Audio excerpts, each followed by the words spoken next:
already, if you have not already muted your microphone, if you wouldn't mind going ahead and doing that, and that's going to help us keep our background noise to a minimum during today's presentation. So anytime you're not speaking, just make sure that that microphone is muted. And we will be taking questions throughout our session today. Please do submit those questions in the chat box. We will also have some time reserved at the end of today's presentation to take any additional questions you might have had come up towards the end, or if you just wanted to hold on to those. And before I hand it over to our presenter, I want to give a little bit of an overview of her bio. Today, we are joined by Dr. Janice Kilburn, and you're in for a treat because Janice is currently a local partnership program officer and director of the Countdown programs for South Carolina First Steps. She earned a master's degree in school psychology and her PhD in developmental psychology. And she has worked in several settings that focus on education and child development. That includes as a school administrator, director, visiting professor, education consultant, and school psychologist. She thoroughly enjoys taking great programs like the Countdown to Kindergarten program and figuring out how to make them even more awesome and accessible. So warmest welcome to Dr. Kilburn. And with that, I'm going to hand it over to you. Awesome. Thank you, Julia. Thank you, everybody, for coming. I'm excited to be here. Thank you for having me. Like Julia said, I am the proud director of the Countdown to Kindergarten program, and I can say now also the Countdown to 4K program, because we now have 2 countdown programs for rising 5K students and rising 4K students. And I work at South Carolina First Steps. And so today I'm going to talk about that, particularly as the countdown programs work to engage children and families for academic success. And I think that you're going to see that that's what we do. That's what the programming does. So just as a little background, and you might know this already, but kindergarten transition is a big deal. And research is showing us that now too. Different studies have shown anywhere from 1/2 to 3/4 of children have some difficulties adjusting to kindergarten, with 16% showing serious problems. And we have biological evidence too that that is the case, that it is a thing. Researchers have looked at cortisol, also known as a stress hormone, in children before kindergarten transition, and then at time of transition, and then followed them for several months after that. So you can measure cortisol. Fun fact, from hair, from spit, things like that. It's pretty easy to do now. So once they collect baseline before kindergarten starts, they have a certain reading on each child, and it elevates at kindergarten transition time. And often it can take up to 3 to 6 months for those cortisol levels to go back to normal, to the normal range. Not surprisingly, with so many things, kindergarten transition is especially challenging for our disadvantaged little children. Unfortunately, they're the ones that are most likely to attend schools with the fewest transition activities. And those are, ironically, precisely the children that would benefit the most from them. So that is the reality that we have to deal with at this point. So I like to challenge schools and others to ask, what are you doing about transition? Is it important to you? Is it important to your school? Could you or should you be doing more? And almost 100% they say, yes, it's very important. And yes, we know we should be doing more. But as we all know, schools are so saddled with so many responsibilities and things that need to be done that often this doesn't rise to the top.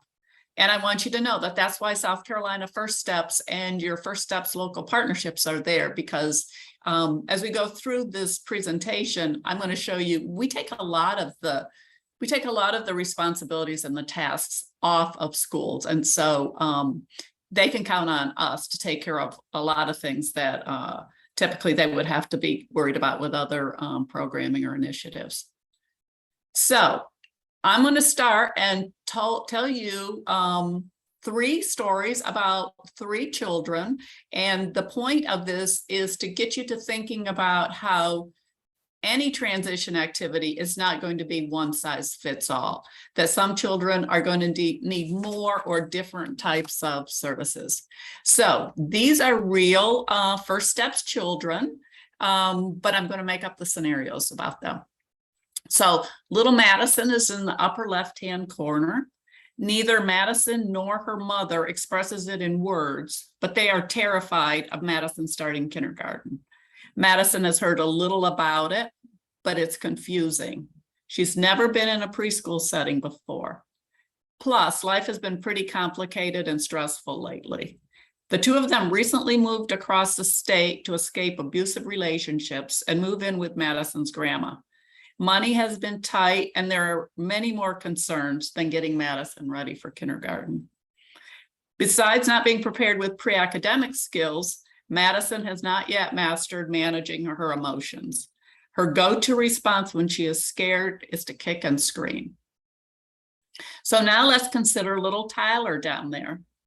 Tyler is 100% excited to go to kindergarten. He has a brother, Spencer, 2 years older, and he learned from him how fun kindergarten can be. He remembers how jealous he felt when Spencer came home from school to show off his art projects, talk about new friends he made, and how nice his teacher was. Tyler's parents feel comfortable and confident that he will do well in kindergarten.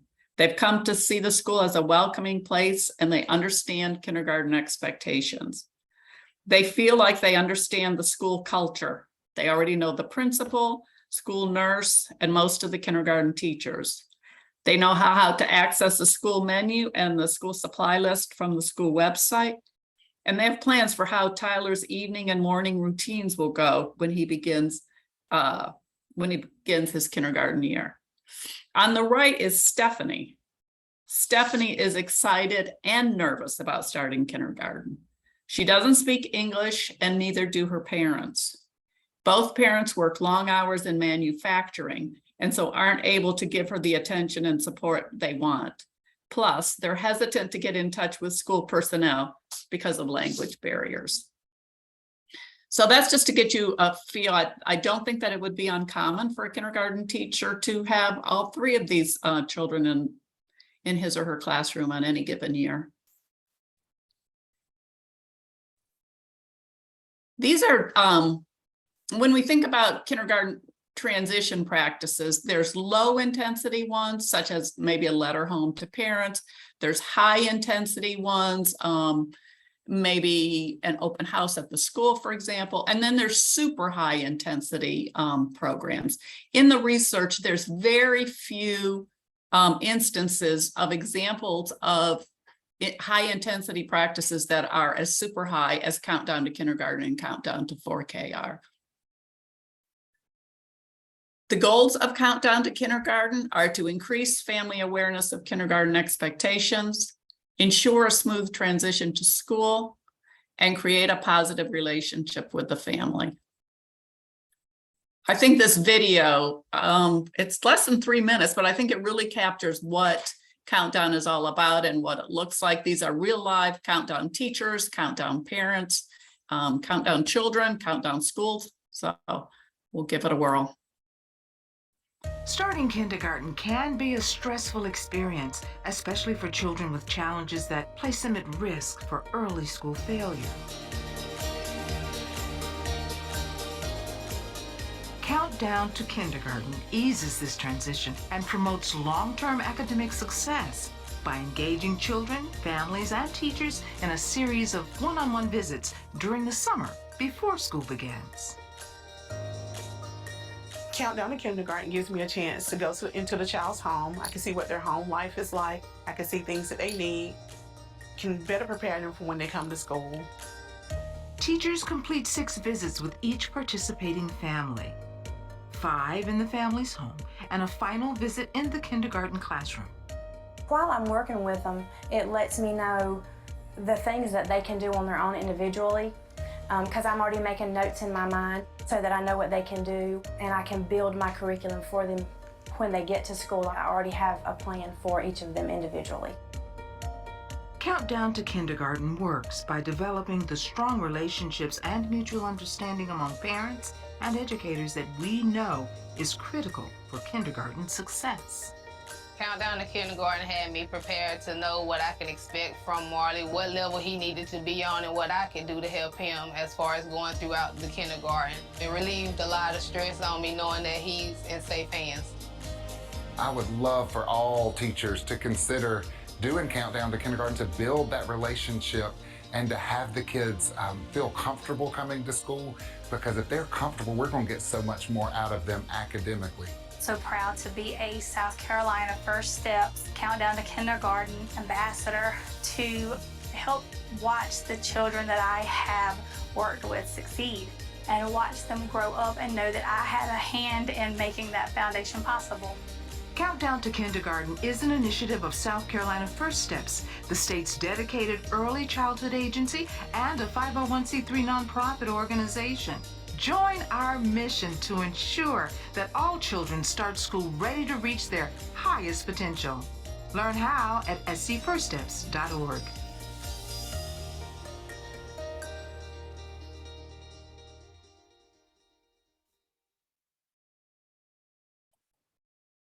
We're super grateful for the schools and the families and the teachers in Newberry and Lancaster that made those videos or that video happen. So this slide shows what we've known for decades. Countdown to Kindergarten has been around, I think, since 2003, and Countdown to 4K started in 2022. But anyway, we ask parents and teachers what they think of the program, and year after year we get the same responses, and that is they love it. These are survey results from summer 2021. The dust hasn't quite settled with the summer 2022 data, but I'm confident it will look the same. 93% of parents say they would be very likely to recommend the program to a family member or a friend. 99% of teachers say the program meets or exceeds the goals.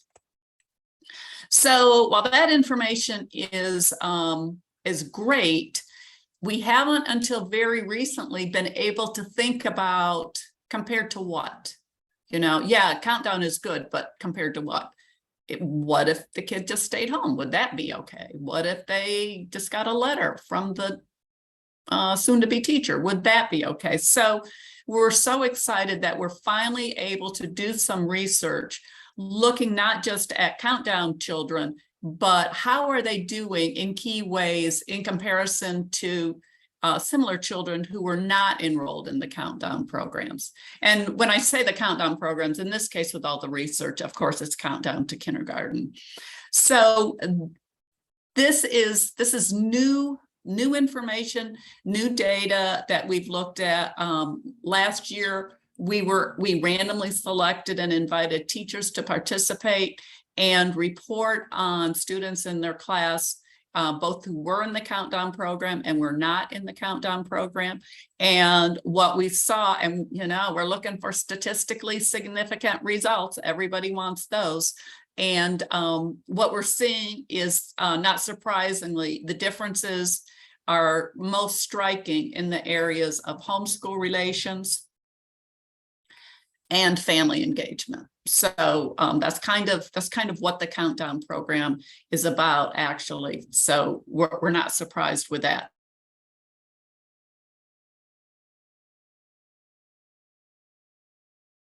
Similar project with Countdown teachers from summer 2022. And so we think that we're going to get even more rich information then, because we'll have many more teachers involved and more data.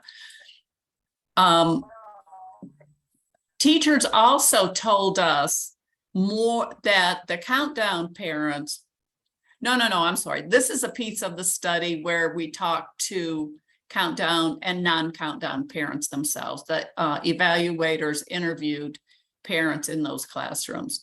And doing qualitative analysis, they saw that the Countdown parents were more likely than non-Countdown parents to report that they feel like they know a lot about kindergarten expectations. And frankly, that's something that we're hearing at First Steps as we do tons of focus groups and tons of surveys, that not just rising kindergartners, but one big concern of parents of their little ones is that when the first day of kindergarten comes, is my child going to be ready?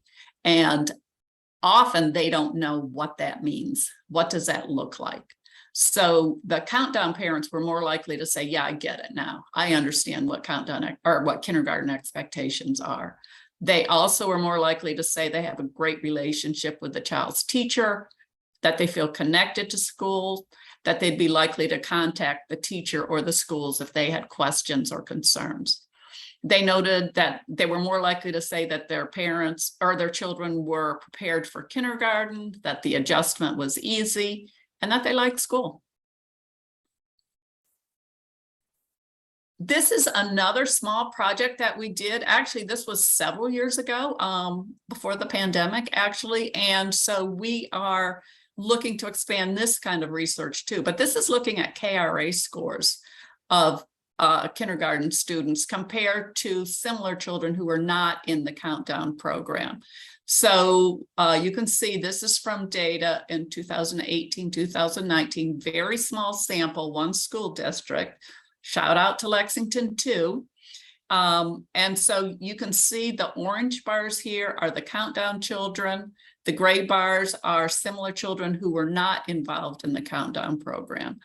And in each instance, the countdown children outperformed the similar children not in countdown. Where we're really seeing a big difference is in the area of social foundations. And again, no surprise there. That's what we do. That's what we're about. And as a reminder, that's what is on the forefront of everyone's mind now, because this is such an important aspect, especially coming out of the pandemic. In that case, the countdown children on average were demonstrating readiness, which is pretty huge for children who have some risk factors to begin with. The results were not statistically significant. So close, but not. And we think that's because the sample size was just too small. So coming up this year, this was just one school district. Coming up this year, we're looking to recruit 10 school districts across the state, hopefully the 10 with the highest countdown enrollment. And we're so lucky not just to have the funding for it, but to have the expertise of people that know how to talk to school districts about school data and data sharing agreements and all the complicated things that I don't understand. But stay tuned for that, because I think that will be some fascinating results.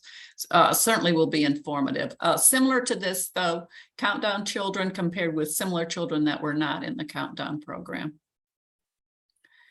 This is the backbone of what countdown does. And I think it's reflected in those evaluations. It's reflected in all of the good things that people are saying about the countdown program. I love this quote from Dr. James P. Comer. No significant learning can occur without a significant relationship. Excuse me. I'm going to point out here that all the cool pictures are real live countdown kids, countdown teachers, and countdown parents. This is one of my favorites. Okay, so how does the countdown process work? Well, the countdown program is run through local First Steps partnerships. So as all of you know, I imagine that each county has its own First Steps local partnership, its own 501c3 that receives funding from the state government and also from other sources. So they're run through those partnerships. Now we have countdown to kindergarten, we have countdown to 4K, we have countdown with supports for both 5K and 4K. And these are programs that they've been in effect for a little bit. These are super duper high intensity programs for children of multi-language learner families and also children with disabilities. So the countdown program is that the child soon-to-be teacher visits with the family for 5 visits. And then the 6th visit is in the school where they get a chance to look at the classroom, hopefully meet the principal and just kind of, see where the new environment is going to be. So that, like I said, the teacher makes 5, the child soon-to-be kindergarten teacher or teaching assistant, that key person that they're going to have a relationship for the next year, makes those visits with the family. In the case of Countdown with Supports, it's not just the child soon-to-be teacher or teaching assistant that's making those visits, but that teacher is accompanied by, we call it either a bilingual specialist in the case of the multi-language learner program, or a disability specialist in reference to the program for children with disabilities. So both those folks make the visits before the summer. And in each of those cases with supports, there's follow-up visits by that specialist to make sure that the family is linked to the resources that they need and that they are feeling settled. And I can go on and on about that, but if there's question, I'm happy to answer them, but we'll leave it at that for now. So anyway, school districts and childcare centers work with their local First Steps County partnership to identify and recruit children and recruit Countdown teachers. So with Countdown to 4K, which again, just started this past summer, that is available for schools, public school 4K programs, and also for First Steps 4K programs. So hence those childcare centers are involved in the planning. Children must qualify with First Steps criteria based on our readiness risk factors. Our readiness risk factors are just like the other factors that everyone is concerned. Those children with risk factors are the same children that we're all concerned about. The Countdown teachers, the bilingual specialists, the disability specialists are paid $36 per visit and up to $50 in travel reimbursement. I'm going to stop right here for a minute and say, this is the way it's always been. So this is the way it still is. But with a pandemic, you learn different things and you learn to adapt. And so prior, we had said that the visits really need to be made in the family's home. We learned through the pandemic that if this program was going to survive, we have to be flexible with that. And what we learned is that there actually are good reasons sometimes for visits not being in the home, but perhaps being in the school. Certainly for a while, there were a lot of them that were outside, and that's not a bad thing either. So, or at a place like a public library or so forth. So we're flexible with that now. And each family receives a toolkit of high quality educational materials aligned with the curriculum and the activities of those 5 visits. So lots of people are involved, lots of groups are involved, and it's just a beautiful thing when it all comes together, when the schools are on board, the kindergarten teachers are on board and invested in this, when families and children have been recruited, when the local First Steps partnership is on board with this, because you might know that each First Steps partnership makes the decisions on programs that they'll be implementing themselves at the local level based on their needs. Last summer, 27 of our 46 counties had Countdown to Kindergarten in it. Okay, so the curriculum of Countdown to Kindergarten and Countdown to 4K both follow the same model. Of course, different materials, different curriculum per se, but the first visit is getting to know you, then English language arts, then math, science, social studies and writing. And then, like I said, the 6th visit is to the school or the child care center that the child will be attending in the fall. Well, what do teachers get out of this? How would teachers love a program that takes them away from their much needed summer vacation? First of all, different than a lot of summer programs, there's a lot of flexibility in the Countdown to Kindergarten program. Teachers choose how many children they're going to work with in the summer. If they're new to the program and they want to give it a try with 2 students, sure, go ahead, or 4. We don't want teachers taking less than 10, generally. 10 is a lot, but we can be flexible with that too. So teachers decide how many children they're going to work with, and the schedule of the visits is just between them and the families. Whatever works with their schedules and the family schedules is when the visits happen. So there's a lot of flexibility in this program that you don't see in a lot of other summer programs. Teachers know too that they get a head start on meeting the families ahead of time and getting valuable background information, and they love that.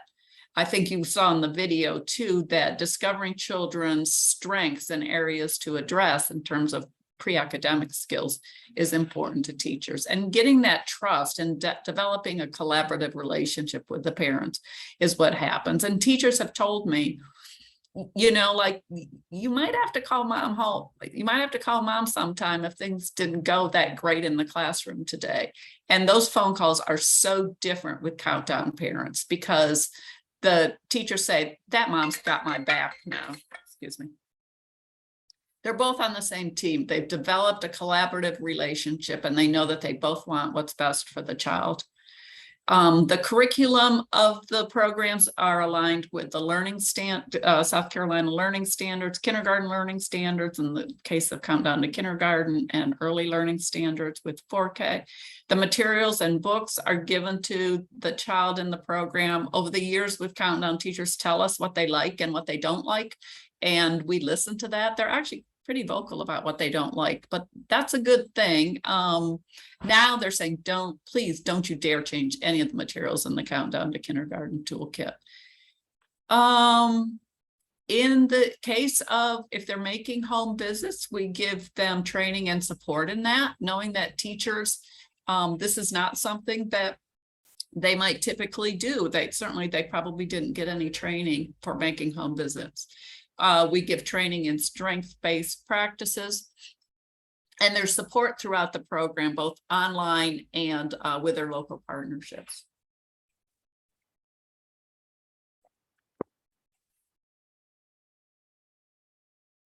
Okay, this is kind of one of my favorite things to do, because this is pointing out to schools, not just what needs to be done, but who's going to do it. And I'm happy to say this is where I get to say, schools, don't worry, we're helping you out here. In terms of funding, no problem, we got that. We're honored and delighted that the Department of Education has entrusted us with some of their ESSER funding to provide the Countdown programming for this past summer, 2022, but also the 2023 and 2024. And I talked a little bit about the Countdown with Supports program, and that's expensive because that's 2 people making those visits. And in some cases, perhaps providing, well, it is providing additional materials. In the case of the multi-language learner families, they get the books in English and in Spanish, if the books are available in Spanish. I think 4 of them are, something like that. And then with children with disabilities, if adaptive materials are needed, we can make that work too. So anyway, money, don't worry about it, school, we got this. The curriculum has already been developed, already been vetted. Hundreds of teachers throughout the state are telling me what they like and don't like about it. So I think with Countdown to Kindergarten, we definitely have hit a sweet spot, and we're still listening to kindergarten 4K teachers, because like I said, this past summer was the first summer, so it's gonna be really good next year. Teacher training, we take care of that too. The training is online. It can be done at the teachers by the teacher's schedule. It's flexible. They can start and stop when they want. It probably takes about 90 minutes if you're kind of take your time with it. So it's not, it's not terribly long. You have to pass an exam, but everybody gets 100 because you can't progress to the next question until you've correctly answered that particular question right. So we've got that taken care of. Teacher orientation, we take care of that too. That's done at the local partnership level. That's where the teachers meet, they get the materials for their child, they sign their MOA, turn in their W-9 forms or whatever, get all the forms for parents to fill out, all the supplies. The materials, like I said, we got that covered too, no problem. Recruiting students and teachers, we know that usually that's what schools want to do. They know the families and the children that they want in the program. We can help with that though, because we have some recruitment materials directly geared for families. Recruiting teachers, same deal. Schools want to do that, but we can help with recruitment materials. Evaluation, data entry, no problem. We got that. Organizing at the school level, we can help with that too, because we've seen it happen a lot. We know some of the things that work and don't work, just in terms of, like, for example, you know, scheduling that 6th visit. If everything lines up just right for teachers, it's very cool to have all your students meet you in the classroom at the same time, because then they can meet their new fellow classmates, parents can talk. Teachers make a lot of money then, because I get $36 for each child. And if you're having pizza or cupcakes, I really hope that you invite us. Matching students with the teachers, that's something that we've got to ask schools to do. And we know this is key to the program, that it has to be that relationship. There's no substitute for it being that key person that's going to be in the classroom all year, all in the upcoming school year. So either the child's teacher or the child's soon-to-be teacher or teaching assistant has to do that. And we know sometimes that's kind of a heavy ask for schools. That's just not part of their protocol for how they start the school year. But we say, look, if Mrs. Jones wants to be a countdown teacher, you don't have to assign all the kids to all the teachers because of that. But if Mrs. Jones is willing to work with 4 kids, you know, at least assure that those 4 children are going into that classroom. And frankly, now some schools are champs with that. They've got it figured out because they know it's a benefit to them in the long run.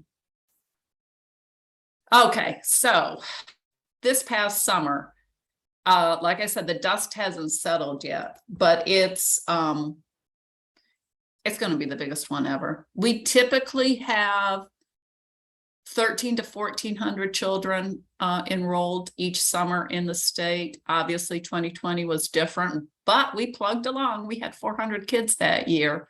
So I don't want to go out on a limb because I'll say this. This is the first year in the teacher survey. We asked them exactly how many children they served this year. If what they said lines up with the data that's entered into the data system, and it's not due yet, so we don't know how much it'll be 2,000 kids. That's a lot. So we're super excited about that. Again, super grateful for the funding and all. Like I said, Countdown to 4K was new this year. Countdown to supports are still growing in both areas. Children with a disability or multi-language learner family. And I talked about the evaluations that are going on. So stay tuned. We're going to have some good stuff to report. We have already submitted 1 manuscript to a peer-reviewed journal, looking forward to hopefully being accepted for publication, because then we can really brag about it. And in the criteria of first steps, being deemed an evidence-based program, and that's the criteria that we have, is that a study needs to be published in a peer-reviewed journal with statistically significant results and either a randomized controlled trial or quasi-experimental design. So we're shooting for that, so stay tuned.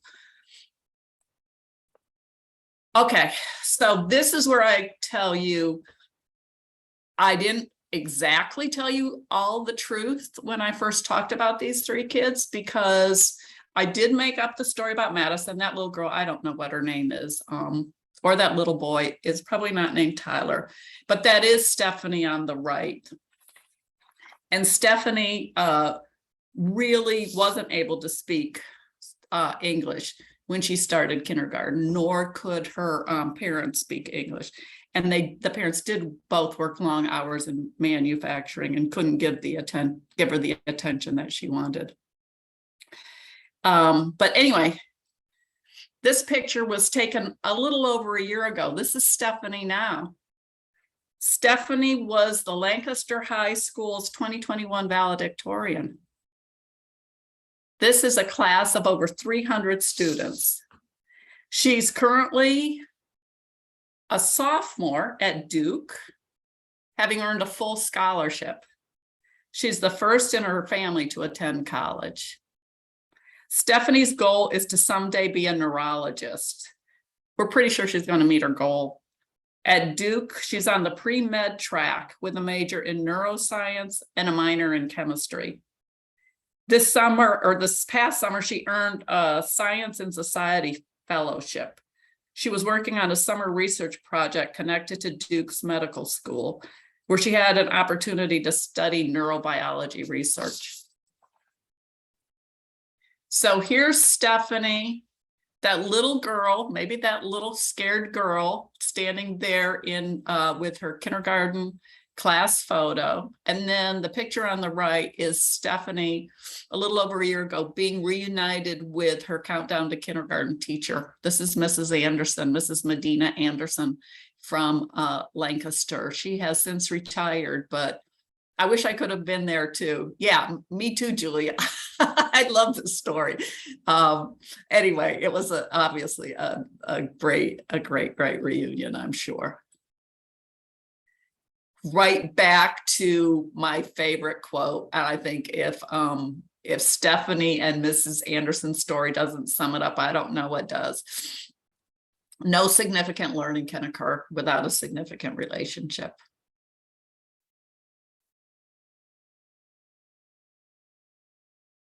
So I kind of went through my spiel. Let's reflect on this for a little bit. I don't know, are there any questions? And we're happy to open up the floor to any questions you might have. If you want to put this in the chat box, or you can unmute and come off mute and be live and ask your question that way.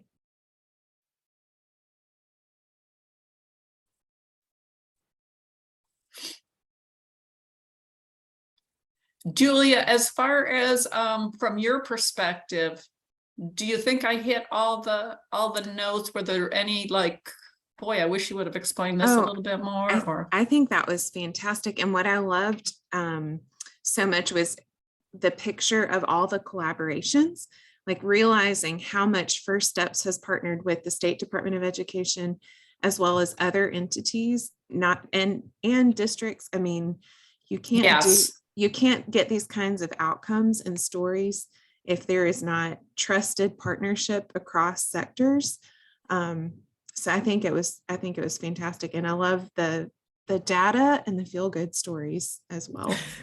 Yeah, well, stay tuned for more of both, we hope.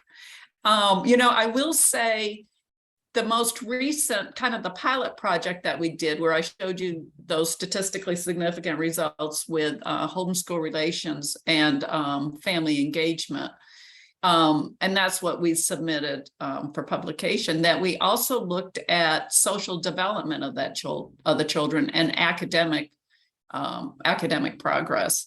And we thought we were going to knock it out of the park with social emotional development because of the results that we had seen before with the KRA scores. And it wasn't that strong. It was with the parents and the teacher comments. They definitely talked about it, but when we looked at the teachers' ratings, it didn't really show up. So we're kind of scratching our heads about that, wondering what's up. And the difference, we can't ignore this. The difference between the data that we got from Lexington 2 and this information is that there was a pandemic in between. And the little kids now starting kindergarten had very different experiences. And so, you know, maybe they need other resources for adjusting. We don't know. We're going to look much more carefully at that particular area and try to tease it out. And then, you know, like I said, we're hoping to get 10 school districts on board to look at their KRA scores. And so that'll be some big numbers, and I think some really good information that way too. So stay tuned. It's an exciting time to be involved with Countdown for sure. We have a comment in the chat box from, I'm assuming, an educator who's got, she's had a chance to experience Countdown to Kindergarten as well as Countdown to 4K. And she said she's gotten a lot of positive feedback from teachers that were part of the program this past summer. Love the data you shared. I plan on tracking our students' progress this year using KRA and PALS. I love it. We need to get in touch. Yeah, please send me an email or something. There's a lot of excitement around the data. And so, yeah, let's talk. Who knows, maybe you're in one of the school districts that we will be working with. I don't know. But yeah, we're always so excited to hear from people that are involved with it and really love it. Janice, I have a teacher partner that I work with through my office. Sure. Mm-hmm. And she's had phenomenal outcomes with her Countdown to Kindergarten students. And last year, while we were working together, she had a student who joined her class December, January, something like that, who was quite a bit behind. Mm-hmm. And I think she worked in conjunction with her district contact, but used the Countdown to Kindergarten curriculum to kind of boost and support that child's transition, even though it was mid-year. Right. And it was incredibly supportive, and he adjusted much more smoothly, I think, than he would have otherwise. I'm so glad to hear that. Thank you, Julia. You know, I mean, yeah, like sometimes the first day of school isn't the first day of school for everybody. So in 2021, we've had these ebb and flows with the pandemic, but we were able to do fair amount of summer programming with Countdown in 2021. But and this had never happened to me before, but I got a call from one district and said, you've got to listen to these teachers here. These kindergarten teachers are saying the kids this year, and remember, this was 2021, so you can imagine what they had been through just as little ones. Not the Countdown kids, but so many more kids had entered kindergarten, not able to get up to speed as quickly. Kindergarten teachers, as you can imagine, are used to some tears the first couple of days, maybe the first week, but this was 6 weeks into it, and there still were children that just could not be consoled in the classroom. And surprisingly, although it might not be surprising to any of the educators that are listening, fine motor skills and even fine motor strength was just not there. And, you know, I can picture these poor parents that are just trying to make it through this pandemic with some sense of normalcy and keeping everyone healthy. And, you know, putting your child in front of a screen is not terrible when you're just trying to survive. And so the teacher said they know how to work a computer, but they don't know how to work a pencil. So that year we had some emergency funds that we were able to use and offer. We called it catch up to kindergarten. So it's kind of like what you described, Julia, where it was the program, the same idea, but after the fact, sort of in the beginning months of kindergarten. So that seemed to work out pretty well. We hope we don't have to do that again, just because the circumstances were so dire. But you know, we have yet to see the aftermath of all the children growing up in the situations that they have, and families that had to struggle so in so many ways. I just love how responsive this program has been able to be. I mean, just thinking about over the lifespan, especially the last 4 or 5 years. They all have used it in so many different ways. And it's met families in lots of different circumstances. Some they could have never imagined, others that might be more typical, but it's so responsive. Yeah, thank you. Yeah, it is a great time to have opportunities to think about ways to make the countdown programs even more awesome. So I hope that y'all will be, thinking about ways that, this could maybe work in your community, or maybe it is in your community. Yeah, when teachers first figure it out and schools see it in action, they're on board. But everybody loves a bar graph that shows good things. So we're going to be pushing out more bar graphs, I'm confident of, and we're going to be much smarter about the key components. I'm pretty sure the key component, relationships, absolutely. That's number one, I think. But I think that the curriculum is key too. And, I guess we just heard that a little bit from others too, because it helps the family, besides, introducing or maybe sort of pre-teaching, which I think is a very cool teaching concept.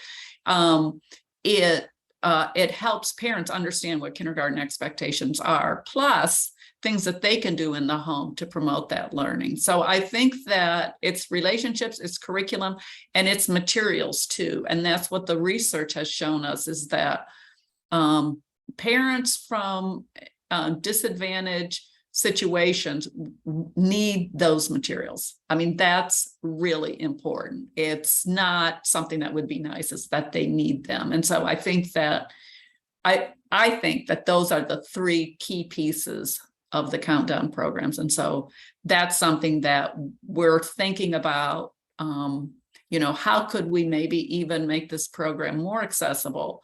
Maybe not so super high intensity, but still keeping those 3 elements of what we think is the secret sauce.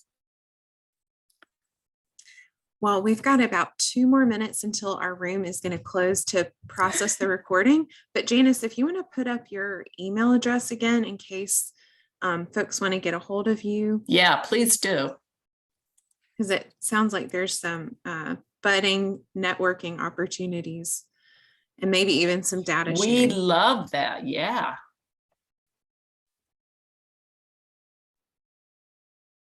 And thank you to everyone. As we're kind of wrapping up these last 2 minutes, I do want to remind you and encourage you to join the main room again for closing remarks. You will hear from Dr. Green and Mr. Jameson. So we are so glad that you got to attend today. Thank you for taking time to participate in this session. And I know that Dr. Kilburn means it. If you have questions, reach out. If you want to connect over something she shared today, she would be thrilled to support you in your classroom, in your community. And thank you to each one of you for all that you're doing to support your students and families. Absolutely. Thank you so much, everyone.